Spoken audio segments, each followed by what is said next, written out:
Somebody born into a madhouse, can they become Reverend Albert Okran in one lifetime? That's the question we must ask ourselves. And if they cannot, then what we are saying is that we have built a Santa Claus democracy in which the poor will remain poor, give birth to the poor, and their poor children will keep giving birth to the poor.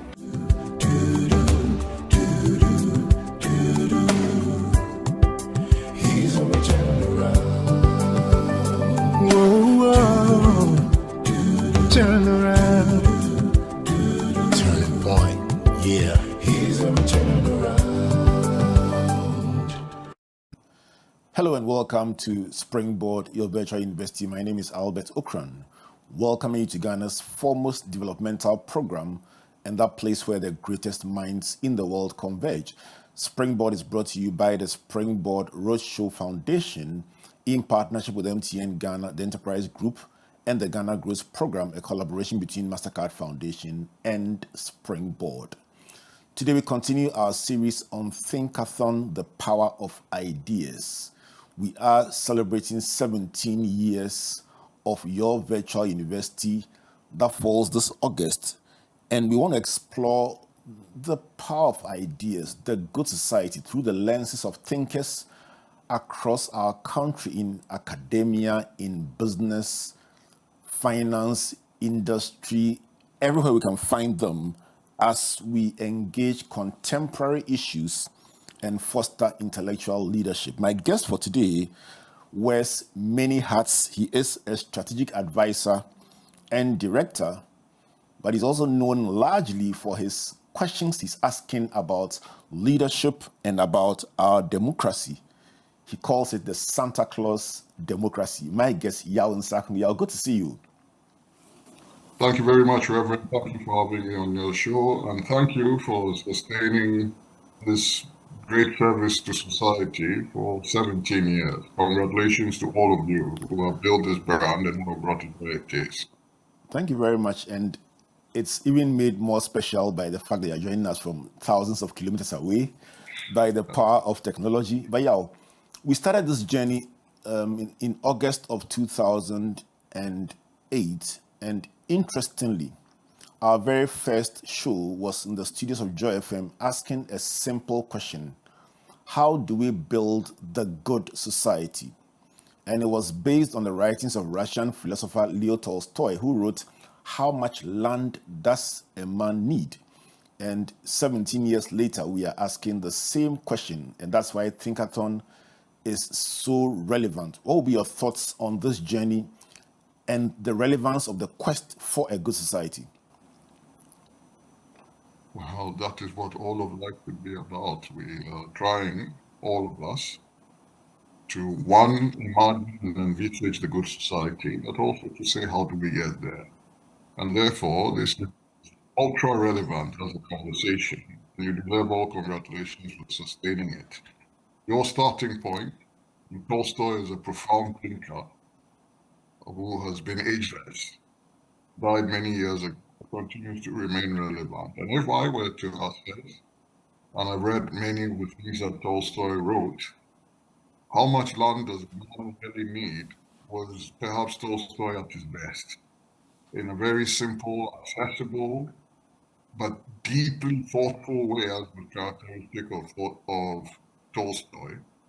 He makes a simple point that the things that matter are not necessarily about piling material riches again and again and again, because at the end of the day, we do all of this and we end up in a small grave somewhere, which is the story of how much land does a man really need. The guy applied himself and eventually killed himself through the application of chasing vanity. And after he thought he had conquered all the land of territory or the world, their world as he had defined it, in the end he lost everything because he had focused on the wrong things. That is the story of our society, but it is the story of many other societies which today are completely riddled with greed, with egregious consumerism, with a lack of solidarity, a lack of felt feeling. I can't think of a subject that is more relevant than this. I am an avid reader of your posts on Facebook. And so let me pick a couple of your posts. One on aporophobia, a neologism meaning the rejection of the poor, a signature consequence of Santa Claus democracies. Let's talk about what exactly is a Santa Claus democracy. Then we'll go to the aporophobia. So that was intended for an intellectual class. But I'm often told that I go onto the mountain and then the next time I'm quoting something from the street. So the street equivalent of what you just read about agoraphobia, the Santa Claus democracy, and that being a signature feature, will be Kofi Kinata saying Abunsam Mineba. I'll explain in a little while I say Abunsam Mineba is exactly a form of agoraphobia. Santa Claus democracy is essentially coined to try to point out that the demonization of democracy that is happening in our parts is actually misplaced, because what we're doing is not true democracy. True democracy, one, is not an imported concept. It is representative of the historical struggles of all people for finding formats and arrangements of government towards getting to the real society, the true society, the proper society, the good society, what you want to call it. And that has marked all societies of the world. That we have now associated it with certain particular formats and institutional arrangements is just the feature of mentalities and lazy intellectualism. The search for democracy is indigenous to human societies. The answers, the solutions that they come up with may be different. As Samir Amin once put it, the world must be powered by a differentiated polycentric approach. One planet, many systems, because our historical evolutions are different. Or the Yorubas say there are many routes to the market. That proverb has manifestation in many other African cultures. I could put many ways of doing it. So the first thing I want to establish is that democracy is not an alien concept. Okay. Western democracy may be an alien concept, and I question that even that is true democracy. But if you go back to the core definition that was given in the Gettysburg speech by Lincoln, its true meaning, government of the people, for the people, by the people, with the people, whatever else you want to add with the people, then that is the search that the human race has been in. But we've lost the essence of that meaning, and we now think that democracy is that you have a legislature, you have a judiciary, you have an executive, and they wear gowns, Victorian gowns, and that's democracy. No. Democracy is much, much more than that. So let's get that right. Now, why Santa Claus democracy? Because our variant of democracy that we're practicing in Ghana, but also in many other parts of the world, especially in Africa, has been over-monitored. And it has reduced the institutional relationship between the governed and their governors, or their potential governors. Because in an election period, there are people who are offering themselves for potential governor position. It has reduced it to a transactional and mechanistic arrangement, which the Nobel laureate Wale Soyinka described as a public auction for the highest bidder. Look at the headlines in the contestation process. A lot of what is discussed is that I gave more money than you, I contributed more than you. People, when they are having these conversations, are talking about huge gifts that they gave to people. As I spoke about recently at the Academy of Arts and Sciences, the people who are even elected are under significant burdens every day to go to outdoors, to funerals, to weddings, and they need to make donations and so on. And nobody asks the question, where is this money coming from? They cannot fund it on their declared own salaries. They cannot explain it. So why are these questions being asked?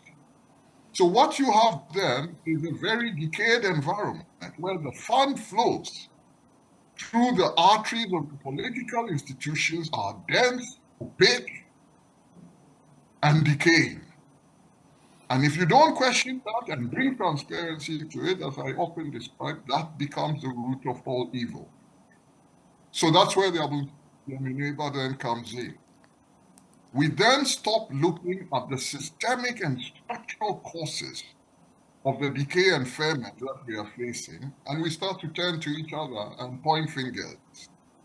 Say the squatters have come into our high-class neighborhood and they are destroying the neighborhood. Nobody is asking the question, what were the alternatives that were provided for them? Nobody is asking the question whether we have an educational system that equips them with skills and capabilities in order to be able to build themselves to access dignity.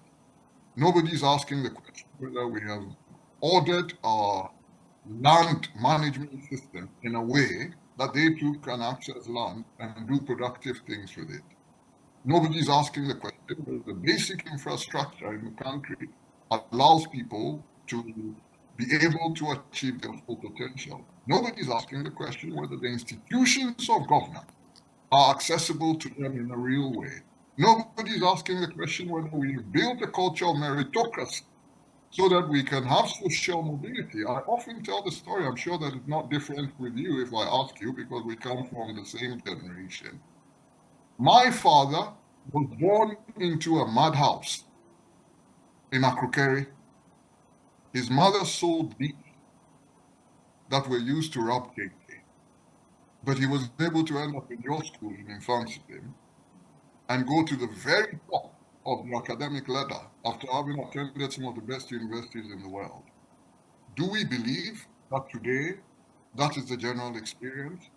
And my father's experience, by the way, yes, it was for a small group, I agree. It wasn't available to everybody, but it is not atypical.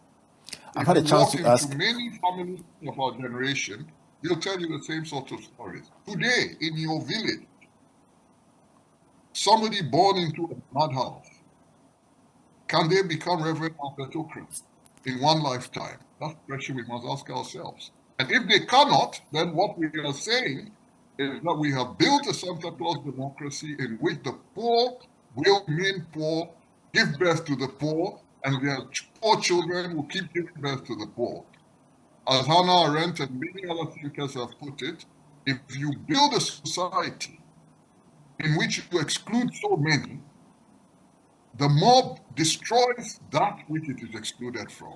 There are many other ways of thinking. That's what James Baldwin meant when he said the most dangerous creation of any society is the man with nothing to lose. So in summary, the Santa Claus democracy is an over-monetized governance system that excludes the mass of the citizenry and treats them as tokens to be bought, to be bribed, who only matter at a given time. Thank you, Yaw. Talking about Saito people going to university, it's a question I've asked Dr. Ishmael Yamson, who in my interview with him mentioned that he went from Saito to university and became chairman of Unilever. I've asked Professor Florence Dolphine, I've asked Alex Banfo, and for all of them who mentioned that they went through the Saito system, I've asked the same question about whether somebody today could actually go through the local authority primary school, as it were, and go on to achieve big things. But yeah, in Rudyard Kipling's writings, he talked about 6 humble servants: what, who, why, where, which, how, and how questions can really get us to examine ourselves, look ourselves in the mirror and speak truth to ourselves. You keep asking, why are we not asking ourselves? And I'm asking you, why are we not asking ourselves what is so obvious? If somebody stood on television and said, I gave this amount of money, and 10 years ago, that will be looked down upon. Why is it becoming so brazen? Why is it becoming so normal for someone to say that and get away with it? Well, when I was growing up, my father had hung on his wall somewhere 2 things that I never forgot. One was no condition is permanent, and the other was honesty is best policy. I do not remember growing up that I was ever presented a role model because he was rich. Maybe I grew up in an academic environment. I don't know, but I do. I suspect that's not different from you. We did not those days when we talked about people who were exemplary in society, pointing to people like A.A. Kwapong and so on and so forth. I don't remember that there was ever a conversation about that. This person appeared on Forbes magazine, and that's what noble values. It's not that we were being taught that we needed to be ascetic and starve in order to be able to be something great in society, but there was a certain assumption around that if you held noble values, you would do well in the world. Now, you can articulate those sort of things at an abstract and theoretical level. But if you allow your cultural environment to depart significantly from that, so that you have built a government system which has resulted in a cultural system where people can see that dishonesty is paying materially again and again with no consequence, it becomes a dominant feature of your society. And those who are asking questions that you're asking, the people who are looked at as strange, the people who will say to you, you get your chance, you steal, you're then okay, and you have people like Reverend Okran talking about honesty. You hear those things, my honesty with your job. It's thrown and people laugh, but it becomes a dominant part of your society. And that's where we are right now. That we all just behave as if we don't know. The fund flows in politics, I say again, cannot be explained by known means of income. And if they cannot be explained by known means of income, and these are the people who are competing to govern us, then there's a real issue on the ground. Yeah, will that be a microcosm of the society as a whole? Because it goes beyond politics. If you look on social media, if you look at what we celebrate, it would seem as if this is just a reflection of the whole society and what now matters to us. No, absolutely, you're right. I do not think about politics as decoupled from the society. The society produces politics, and then the politicians become role models for what are endemic features, better or for worse. So in talking about the politics of the society, I'm not saying that it's just a small target group of people and they are the problem. No, that's not at all. That would be escapist. You're absolutely right. But I also don't buy this argument that politicians always throw around when they are in power. In opposition, they are very critical. And they hold the people in power accountable. But as soon as they get into power, they say we are all involved. This is all of us. I don't buy it. I say you cannot claim the privileges of office. There is a reason why. I gave the example recently. You needed to come to the studio today to do this interview. But if while you were coming, you needed to be here by a certain time, if some VIP switched on their siren, you had to park. You're both going to work. You have to park, and we accept that arrangement. It's a social contract by which we live. There has to be order in society. We accept that there will therefore have to be some hierarchy, hopefully, established by a meritocracy. But if you want to take those privileges, then you're more accountable than the average person. And if you don't want to be more accountable, let us remember that leadership is a voluntary option. They often say, oh, no, we are trying to do our best. But look at the number of them that are competing to be presidential candidates and so on and so forth. Are they really doing it because they all love us so much? These are the questions that we must ask. So you're right in saying that it's a reflection of the society. But culture in society is also driven significantly by two things. What governance system, in terms of law and order, framing and execution that the elites put in place, and the demonstrated behavior of the leaders, not what they say, the demonstrated behavior of the leaders. So when society goes into significant systematic fermentation, it is also in a sense a reflection of the failure of the elites. Let me stay with your thoughts on the obvious tilting of the system in favor of the governing as against the governed and by extension the poor. Something you write about. Let me quote one of your famous posts. When a justice system begins to look like it exacts lasting punishment only on the poor, it digs the grave of our Santa Claus democracy. Extreme partisanship will be our doom. I won't try to guess the origin of this, but in your writings, if I quote the first one on the aprophobia, rejection of the poor, and then in this one, talking about the justice system skewed against the poor, would it be your considered opinion that this social arrangement ultimately it doesn't favor the poor, it doesn't favor the disadvantaged?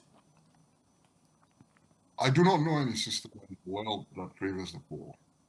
And therefore, the central task of development, in my view, is to eliminate, especially extreme poverty, but then hopefully also poverty, so that you move people not to become billionaires, but so they can live with dignity. So yes, I have to bring the discussion to concrete terms. A question I often ask is, can you give me an example of nolli prosequi used on a corn thief or a chicken thief? I pause for effect. Why is it always that it is the well-educated, well-moneyed that are giving themselves, by the way, not just a recent example, so that I'm not accused of focusing. You look at the changes of government. Who are the people who are often granted the nolli prosequis and so on and so forth? It's not the son of the orange seller. It's the powerful. So we learned where the famous philosopher said that the law takes on the characteristics of the prejudices of the ruling class. The way that it is formulated, if you want to get deeper in terms of examining the institutions, even the language with which we drive the system for the delivery of administrative justice can be very alienating. Even for us, the educated, it can be very intimidating. So you can imagine those who are not. Have we looked at ways in which we can deliver it in terms of cultural customization so that it's not that alienating? And people really believe. What is the cost of justice today? What is if you have a major, not even major, you have a conflict that needs some sort of judicial intervention because somebody has stolen one bag of corn? Are you going to be able to wait sometimes for the system to go for 7 years before you resolve that? So we must face the issue. The poor, the ability to get justice in the system that is configured today is never as high as the rich. But I don't say that, therefore, you must customize the system to make it possible for the poor. I say you must attack poverty. Not ossify extreme poverty, which is today hovering around 20%. Extreme poverty means that the person cannot afford enough food to provide the caloric intake for that they need to survive. So that's what we must do something about. How do we organize our society so that the majority of our compatriots can access dignity? I suggest that that is the historical task that faces this generation. Yeah, the Latin American theologian, since you're a reverend, you would like that, said, when I feed the poor, I'm called holy. But when I ask why there are so many poor people, I'm called a communist. He was speaking about something that is very real. When I come back from this break, I'll ask you about language. I'll ask you about iconography. I'll ask you about the optics. I'll ask you about motivation. What drove you to go on this journey? And then we'll spend some time talking about solutions. How can we change this narrative? Are we being too audacious to believe that there is some change in this seemingly systemic drive towards a land of no return? So let me give you a moment to catch your breath and go for a break. If you just joined us, this is Springboard, your virtual university. My guest is Yaw Nsarkoh. I've been looking for him for, I would say, a decade, and I finally get to have him here on Springboard, your virtual university, as we explore the good society on Thinkathon, the power of ideas.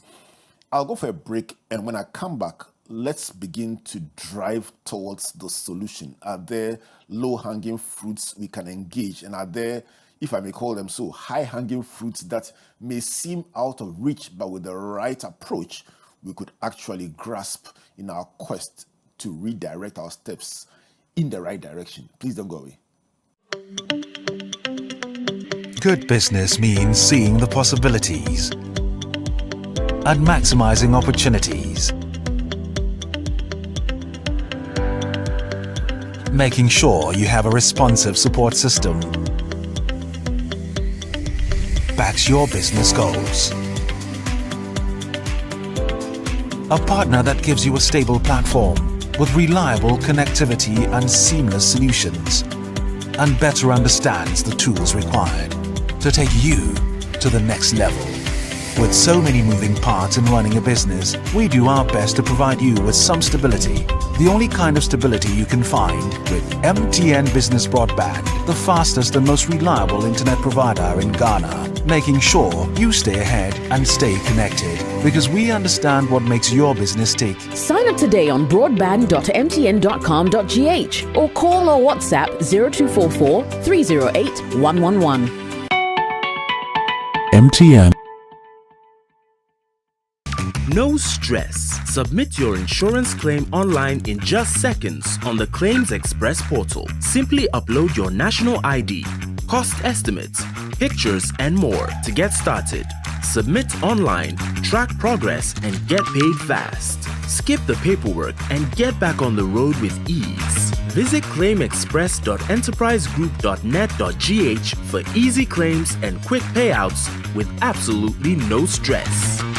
Enterprise, your advantage.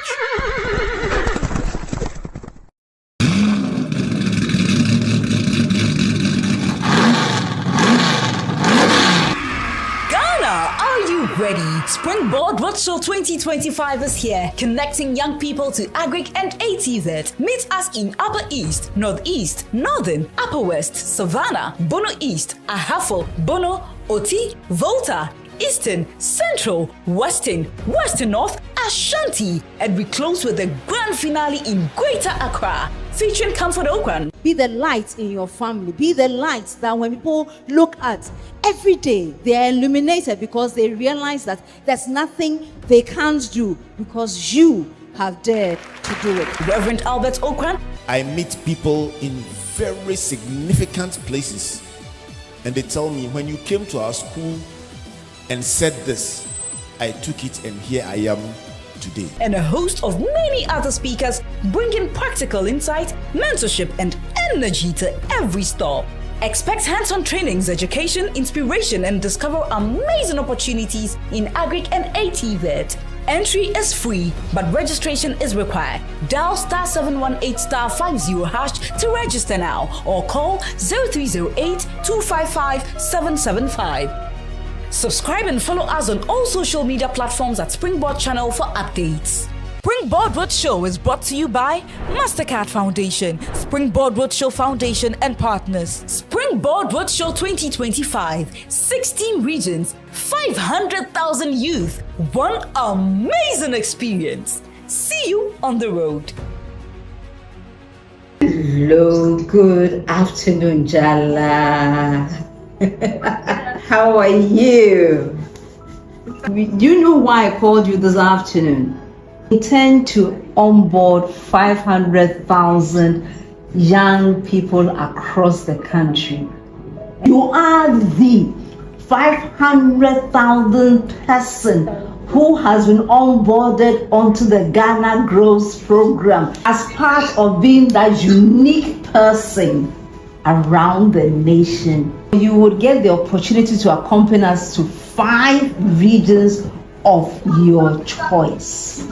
you receive 50 books from the Ghana Grows program. You get 500 CDs as well as a cash prize for you. You're going to win 5,000 CDs start-up kit prize. I appreciate it. We are going to give you 50,000 megabytes of data. Have you on board as our 500,000 person for the Ghana Grows program. So you would network with other amazing young people like you. You chose to pursue a personal growth program. That you are winning all this because you were interested in developing yourself. Right now, with what I am getting, I don't know, Ghana Growth, all the benefits they used to talk about that Ghana Growth can really bring to the youth of Ghana. I think now, yeah, I can stand anywhere and then say Ghana Growth is the best. Now part of the family, a 500,000 strong family. Be hearing from the team in the office, and when we do, make sure that at least 5 regions you will be there live and colored. And so enjoy a fantastic weekend, and we'll talk again very soon. Thank you. Thank you. Bye.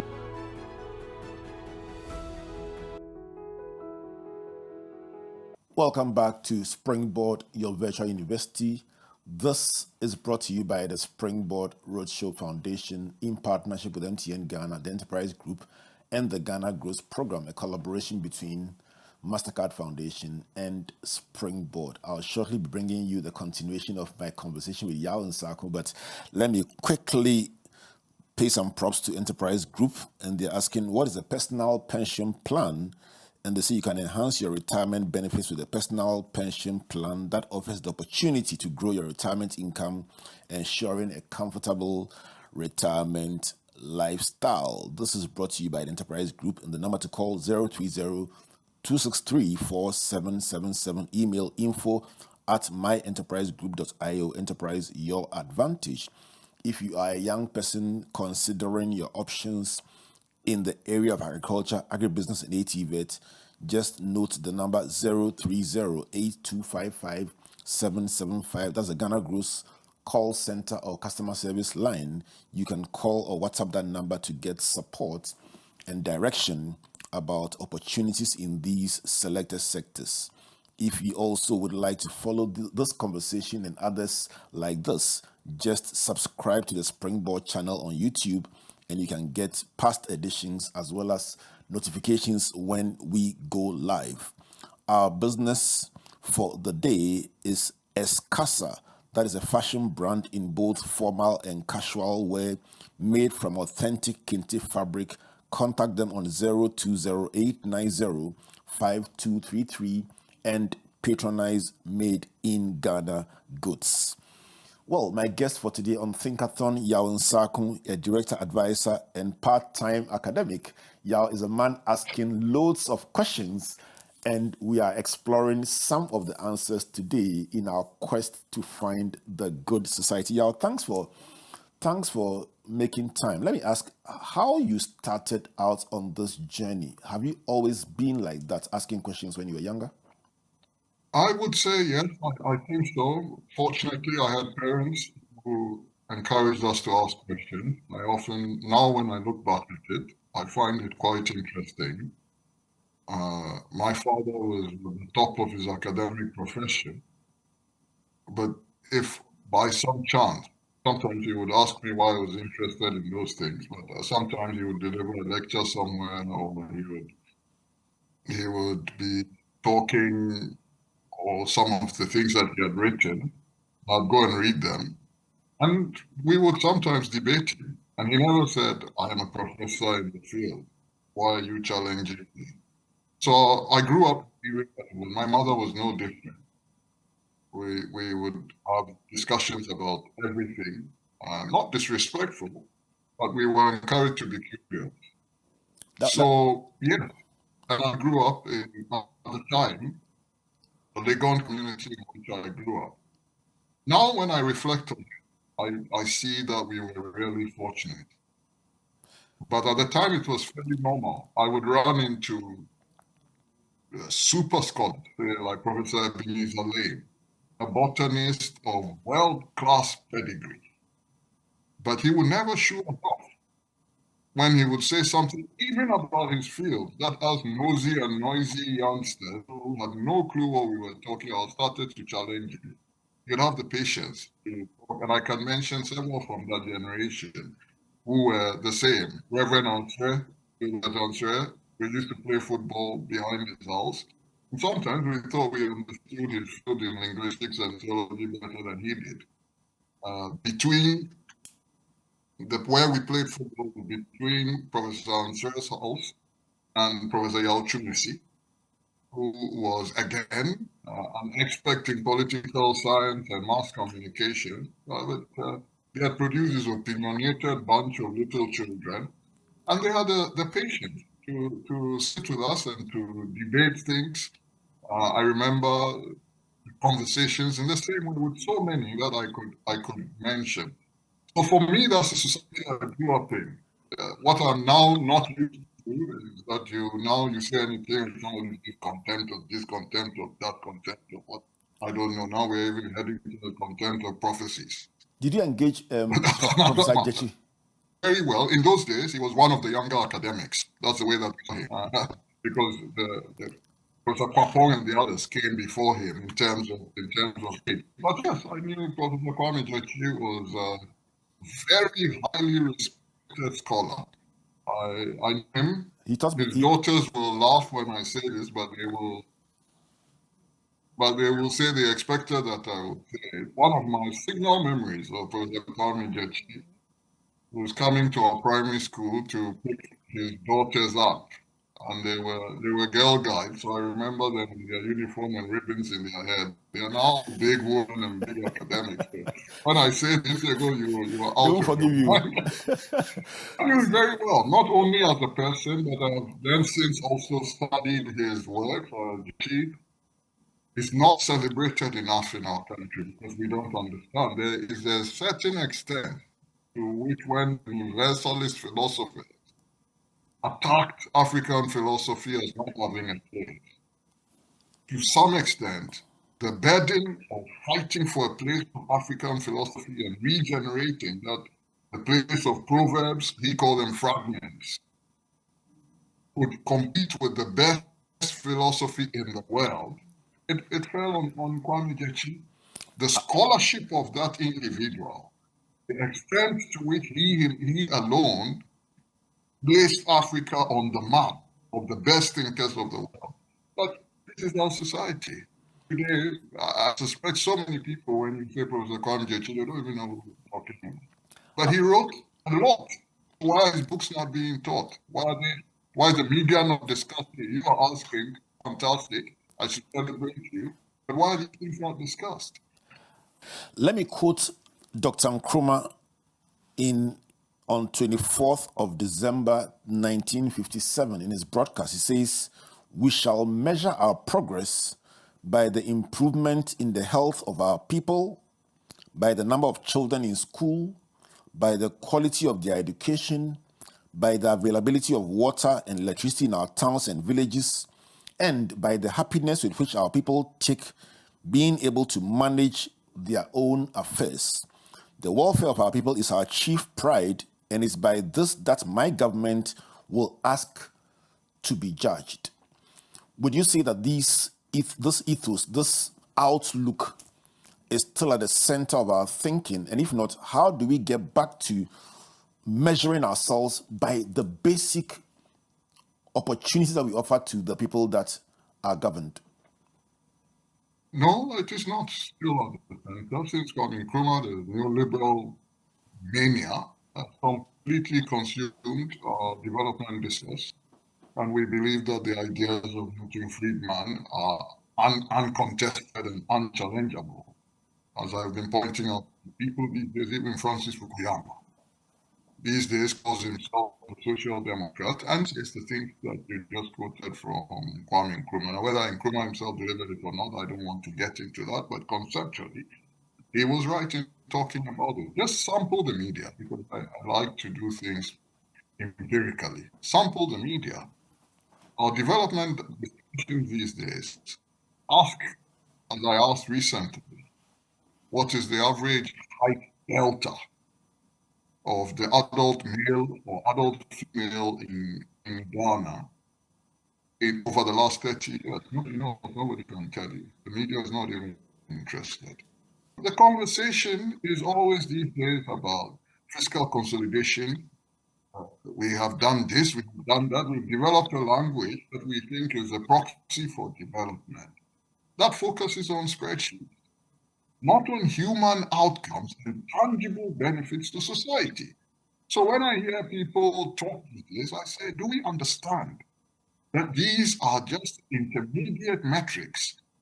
We are not trying to build a society where we say that we have brought down inflation, GDP growth is this and this for its own sake. We talk about those things, even things like exchange rate, stability, and so on and so forth. If you stabilize the exchange rate, and at the end of the day, your society is still engulfed by misery, you have done nothing.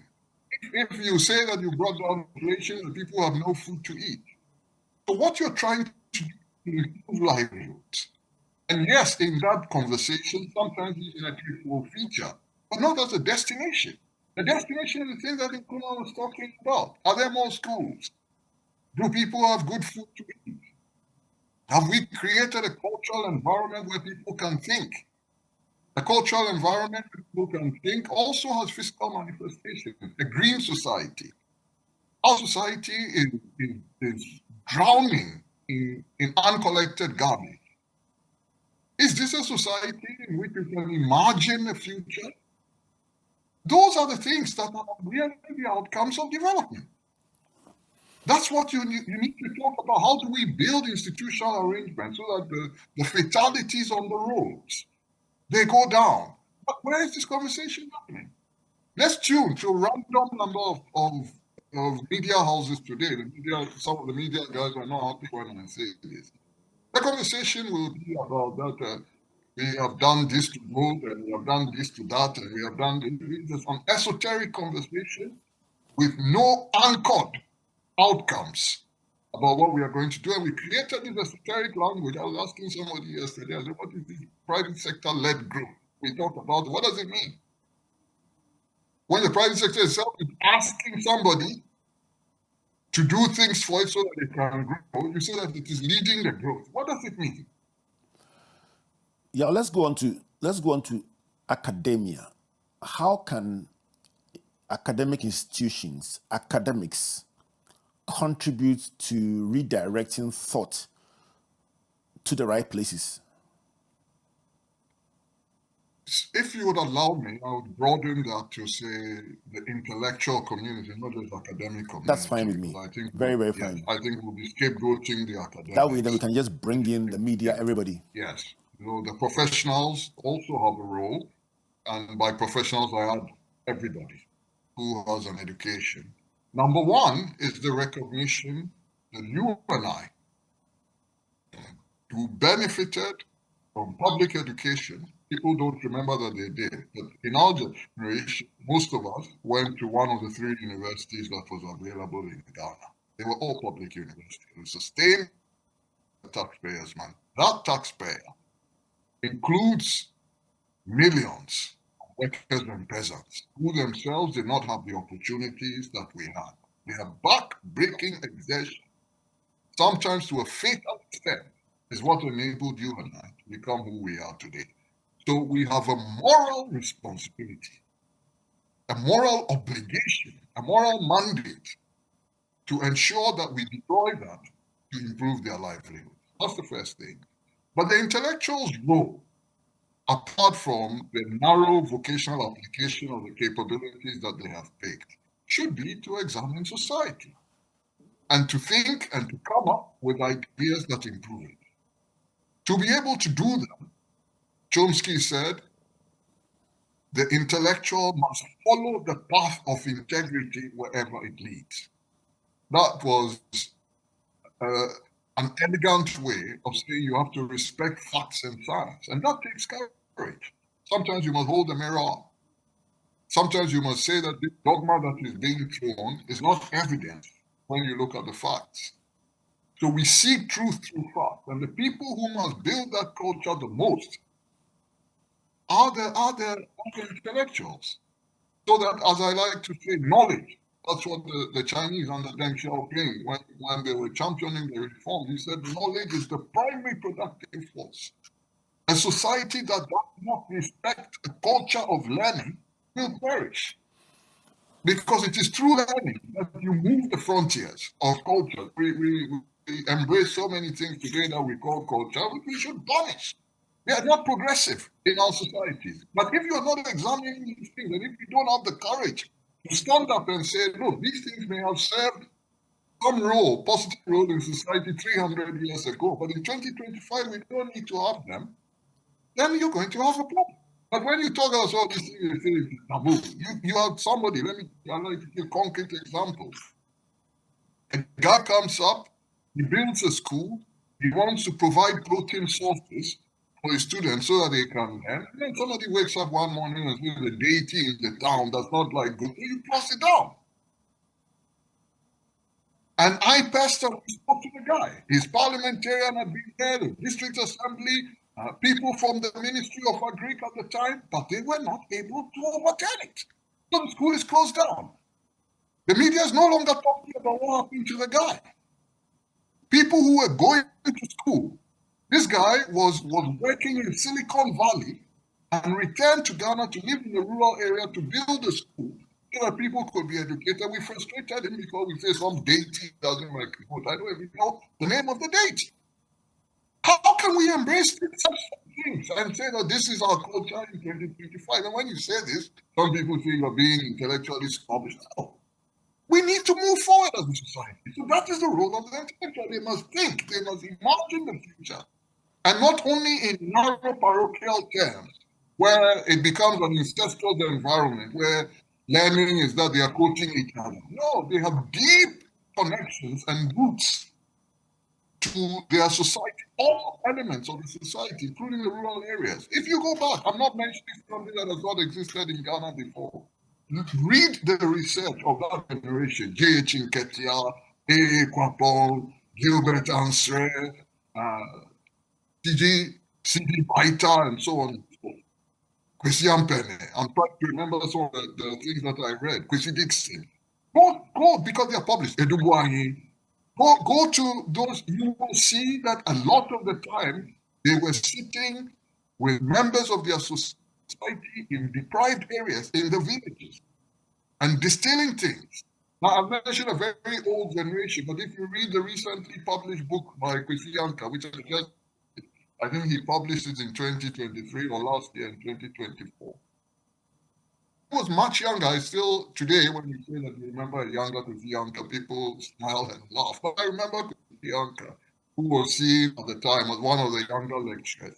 Even to his generation, they are still doing that. Where is it today? I challenge the media. How many times are we having a systematic, fact-based conversation about how to improve life? I don't like to use the word remotest because remote sounds as if you have a center and an elite defines it. But in the far removed peripheral areas in our society, the rural part, how many of even the media people have ever been there? I was fortunate because I'm a consumer goods guy. I've been everywhere, into the mud huts and so on and so forth to try and speak to people. And I must confess, when I started doing that, I said to myself, I don't know this country which I call my own. Because I was ensconced in gone, well, that's motor school, then went to tech and so on. I think that I knew Ghana. But just go to Aklagbanya or Pute. This is not even, we are not talking about the most deprived part of the North Region. 60 kilometers from Tema. Yeah. And you see adult women having their bath in Daga pits with brown water. Then you know that, look, man, let's be very careful when we sit and hail the Santa Claus Democracy and say that it has brought great progress because 60 houses have come up in cantonments and you can now buy sushi next door. We could do this all day, or we almost out of time, but one thing I would love to hear from you, what would be your one prescription? All cameras on you, all ears on you, Yaw Nsarkoh, what would be your one prescription for building the good society in Ghana? Educate, educate, educate, educate. Embrace learning, embrace knowledge, reward it, celebrate the educated. It is education that introduces social mobility. You and I don't know the history factually, but I can assume you and I are what we are today because of one generation that got education. Education that has an outcome of improving society. That would be my number 8. And if you want me to just state it simply, I say knowledge is the primary productive force. Embrace it. If we get it, we'll liberate our society. Dr. Nkrumah says it's a common economic experience that wherever there is economic dependence, there is no freedom. Those are the thoughts of Osajifo Dr. Kwame Nkrumah. What will be your Nkrumah reflections to wrap up today? I'm not going to have the time to develop my thinking, so I must be careful. But he was absolutely right in that, and I consider Nkrumah to have done many great things. But my encouragement is that Nkrumah should be dynamic, it should be more dynamic, we should be examining his thoughts, and we should be willing to say that he got many things right, but he got some things wrong. We should not turn Nkrumah into a religion and Nkrumah into a deity that is unassailable and unquestioned. And while I praise him a huge amount, there are also things that he got wrong. And unfortunately, when I say this in Nkrumah's circle, even though many people consider me to have that kind of orientation, many people get very irritated. I often have to remind people, my own father served in Kwame Nkrumah's parliament. He was a member of the CPP. So I don't have a hostile or antagonistic orientation towards Nkrumah by design. No. But there is also no human on earth that was perfect. And we must examine. There are many things that we can learn from what Nkrumah got right. But we should also not present him as somebody who got everything right, because it doesn't exist. He was not God. Let me steal a minute more of your time. Pictures, symbolism, iconography. You put on a television, you see the front page of a newspaper, on Facebook. Share some low-hanging fruits that just symbols, just pictures, just captions, something could help engineer the kind of thinking that would drive us in the right direction. Yaw Nsarkoh. If we study history properly, there's no argument about what you're saying. Audiovisual means is the most influential. And the history of life, the history of war, the history of conquest is accompanied by propaganda. Now, propaganda these days is taking on a pejorative term. But it was not always like that. Propaganda is about using cultural iconography in order to be able to influence decisions. And you can do that for good. In Singapore, for example, is a good example where propaganda was used by Lee Kuan Yew and his team to shape society, to improve it. Yes, when you say propaganda, you can also talk about Goebbelian propaganda, the Nazis, and what they did. So it's for us, collectively. I say we need a more conscious media. We need to decolonize our educational system so that we have the confidence to examine our society through our own framework. I learned from Chris Yankel's book recently, a proverb that I really like.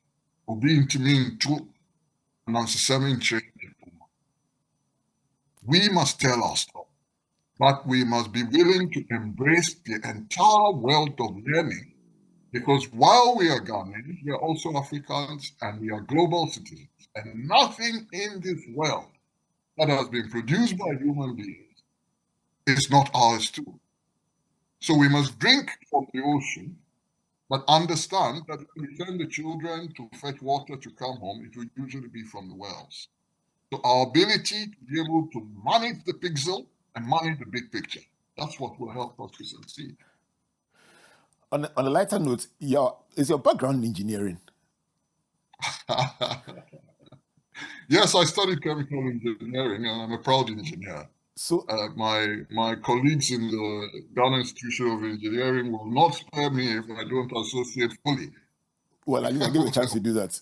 And I'm just curious about how an engineer like you will be so well read in philosophy, history, governance, and it's just interesting for me to observe. I know I have a number of engineers that believe that engineers make the best managers, but let's stay out of that. How did you become so well read in the arts? Well, thank you first for the compliment. But Ed Conway published a book last year called The Material World. I've recommended it to all my friends. I say read it because it's a fascinating book in terms of the way that it re-examines society. But the history of the human race is the history of the discovery of science and technology, the ability to apply natural resources to solve the problems of today, and the powering force, the sciences, the application of the sciences is engineering. So core in the center of human development is the engineering profession. Absolutely no doubt in my mind. And therefore, it should not come as a surprise that engineers are interested in society. It is a failure of an educational system that makes it seem as though engineers should be parochial. The proper training of engineers should make them well-versed in philosophy, culture, anthropology, linguistics, etc. Because at the core of society, why are you wearing glasses? And Conway talks about it. There was a time in the world where there was no glass. And so by now you will not be able to see. It was a chemical engineering process. I said somewhere and everybody burst out laughing. If you believe in Christian theology like you, then you believe that the Lord first separated the waters and the earth. That was a chemical engineering process. Yaw Nsarkoh, what's your favorite word? Education. Oh, okay. Learning. Depending on the weather, my favorite word would be absolutely.